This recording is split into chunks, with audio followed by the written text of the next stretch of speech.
நண்பர்களே, எல்லாத்துக்கும் ஒரு அன்பான காலை வணக்கம். நண்பர்களே, திருப்பதி கோவிலில் முதல் தரிசனம் யாருக்கு? கோடீஸ்வரங்களுக்கா, அரசியல்வாதிகளுக்கா, இல்லை அங்கே வேலை செய்யும் அர்ச்சகர்களுக்கா? இந்த 3 பேத்துக்குமே கிடையாது. பெருமாள் முதல்ல காலையில் கண் விழிக்குது யார் முகத்தில் தெரியுங்களா? இப்போ நான் சொல்கிறேன். நண்பர்களே, நான் திருப்பதி கோயிலுக்கு ஒரு 10 வருஷம் போயிருக்கிறேன். பெருமாளை தரிசனம் பண்ணியிருக்கேன்.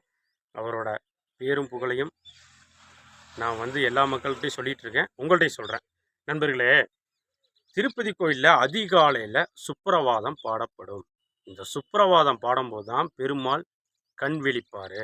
இந்த கண் விழிக்கிற நேரம் அர்ச்சகர் ஐயர்கள் எல்லாமே ஒதுங்கி நிற்க, திரைகள் விலக, பசு மாட்டுடன் கண்டுடன் வரும் மாட்டு இடையர்கள், மாட்டு இடையர்னா தெரியுங்களா? அந்த பசு மாட்டை வளர்க்குற ஒரு மாட்டு இடையர், சாதாரண ஒரு ஏழை தொழிலாளி முகத்தில் தான் பெருமாள் முதல்ல கண் விழிக்கிறார்.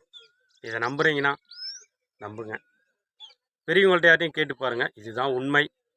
அந்த பரந்தாமன் அந்த பசு கன்றுடன் வருகிற மாட்டு இடையருக்கு தான் முதல் தரிசனம் கொடுக்குறார்.